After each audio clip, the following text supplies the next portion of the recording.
Hello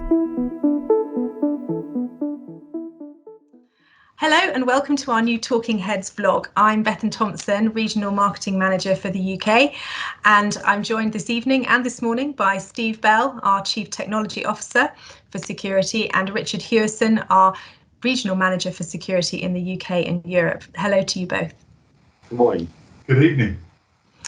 So in this new segment, we're going to spend the next 5 minutes or so just talking about Gallagher's achievement of the CAPSS standard in the UK and why it's so important for our partners and our end users.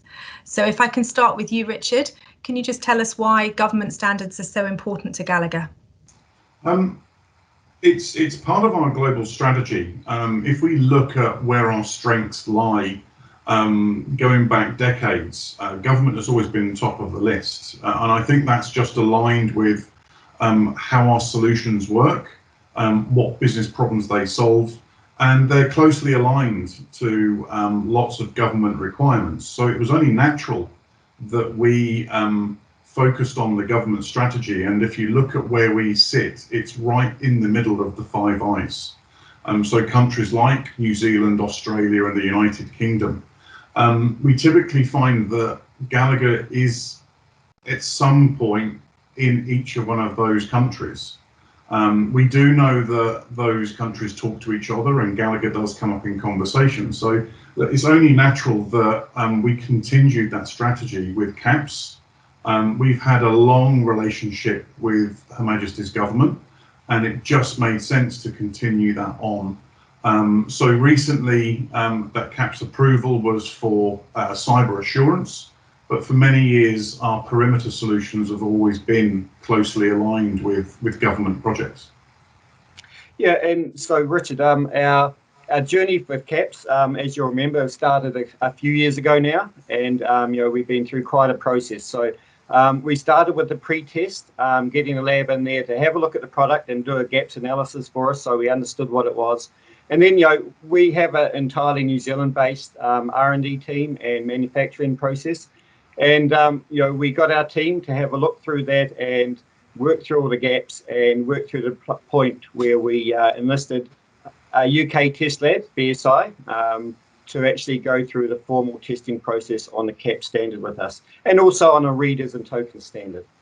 One thing we found with government, after working with US government and Australian government and New Zealand government, is that the government's actually set a much higher threshold for security than we find in commercial standards.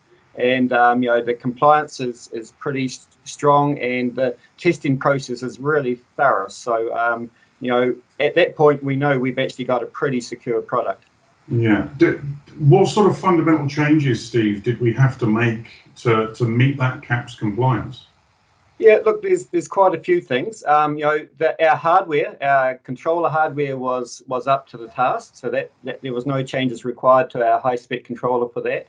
But there was some process and software changes, so we had to do some more work to meet the compliance for privileges and people privileges, and to make sure that the audit process could make sure that an insider couldn't make configuration changes that might affect the security performance of it. So there was some stuff around that.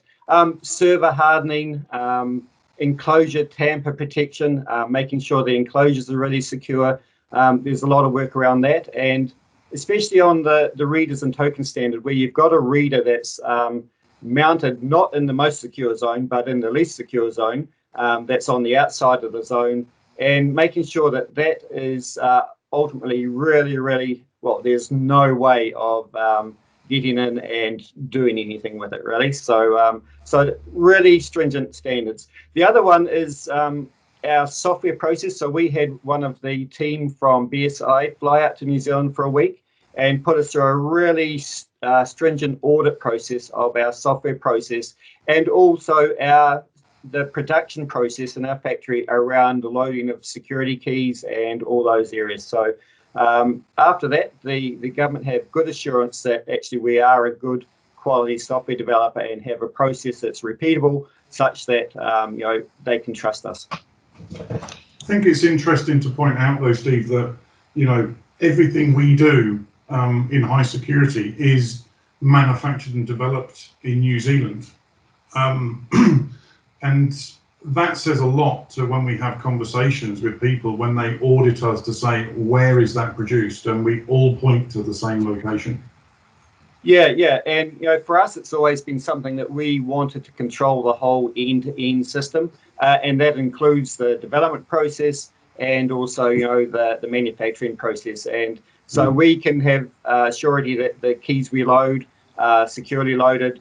We put some stuff, certificates in our readers and our devices to make sure that it proves that it came out of our factory. That only device with those certificates can come from us. So that extra assurance for our customers. Great. So just to wrap up towards the end now, guys. Richard, if I can just finish with you, if you can just run us quickly through why governments like using Gallagher. That's a very good question. I suppose up until recently, until Gallagher was entered into the CSE, the Catalogue for Security Equipment, governments were restricted to using products by manufacturers that could only be installed by manufacturers. So I would say the one word to encompass our strength is contestability.